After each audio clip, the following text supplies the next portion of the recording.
would like to welcome Kathryn Goetzke, I hope I pronounced that close, the founder of the IFRED, a nonprofit organization of depression dedicated to encouraging research on depression and reducing the stigma associated with the disease. The floor is yours, Kathryn. Thank you. Thank you so much for having me here today and for organizing this. And for all of your leadership and advocacy on this issue. It just means the world to me, so I really appreciate that. I'm also really grateful that we give respect to the 1+ billion people globally with disabilities, including those with mental, intellectual, and psychosocial disabilities. It's been a year since I've been at the United Nations, and so much has happened in mental health advocacy. And I feel like we really have a lot to celebrate. The inclusion of mental health and the Sustainable Development Goals, it seemed like a daunting task, and yet there is inclusion in not just one, but multiple locations throughout the document, and it is historic, and I give thanks for that.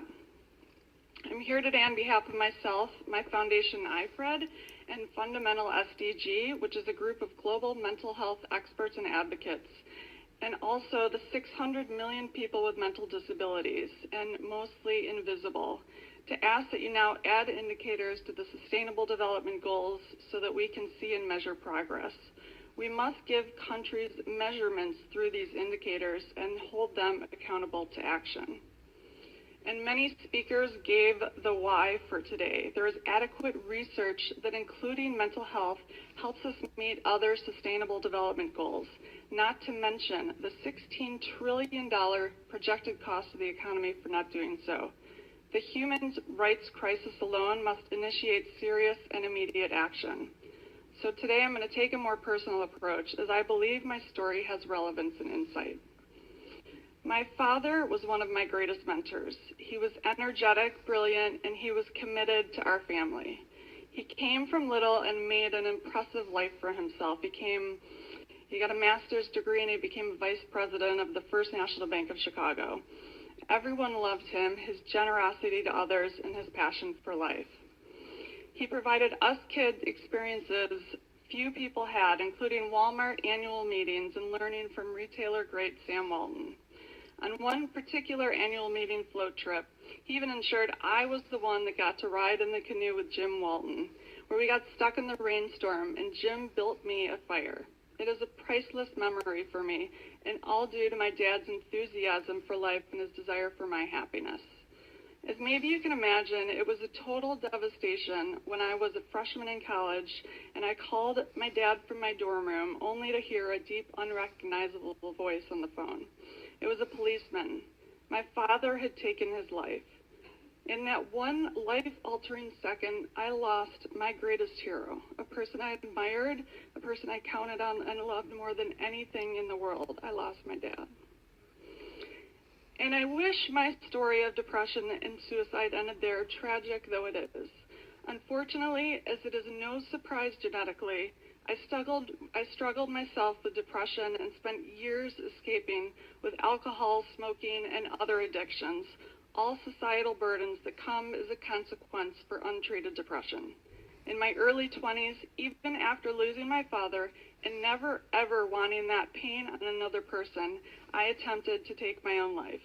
It is a miracle that I am here today. That shocking wake-up call got me to treatment. It gave me the health and focus to get an MBA in international business and the necessary energy to work for Fortune 500 companies, becoming a productive contributor to the global economy. I then created my own successful company, The Mood Factory, with a consumer brands at Lowe's with over 5 million sold. In my darkest time, I never would have imagined that possible. Getting my brain healthy also inspired me to start a foundation for depression called IFRED to eradicate stigma and rebrand depression using celebrity engagement, the sunflower's international symbol for hope, and a curriculum for 10-year-olds based on research that hope is a teachable skill.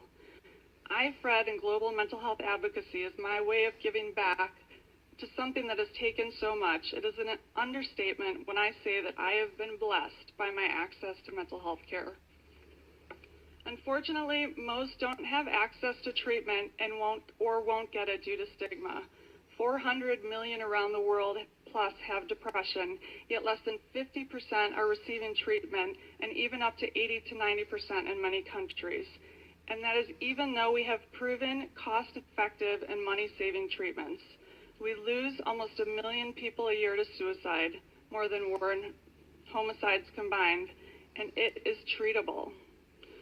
So tragically, as they were saying, suicide is now the leading cause of death for adolescent girls. Our young girls getting ready for a full life are choosing instead to end it early.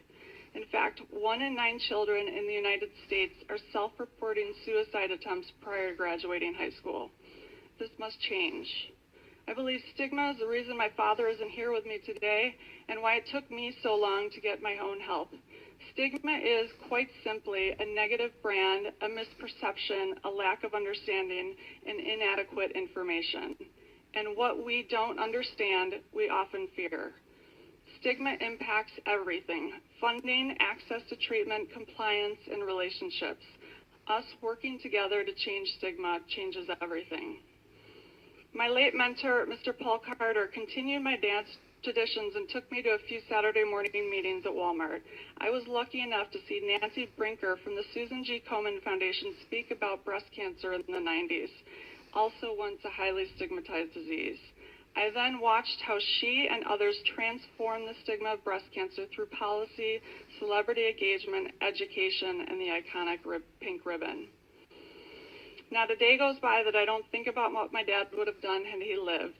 I watched his colleagues do extraordinary things, becoming executives of large corporations, institutions, banks, creating massive positive change in the world. I know had he made it through this difficult time, he would have come out the other side 10 times stronger.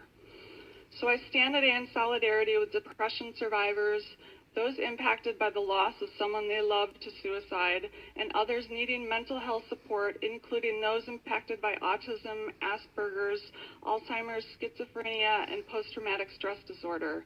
I stand with the 1+ billion impacted by disabilities globally.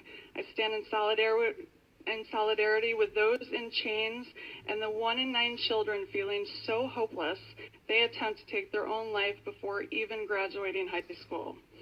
I believe creating specific indicators in the Sustainable Development Goals is one of the most important things we can do today to end stigma and ultimately provide access to care.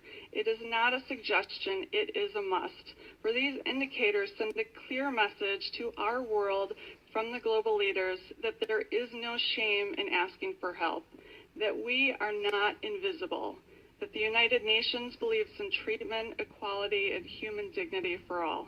Thank you so much.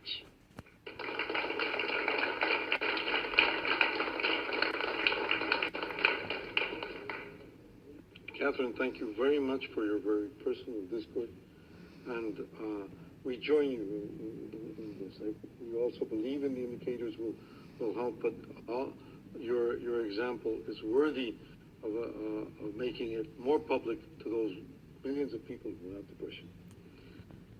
Last but not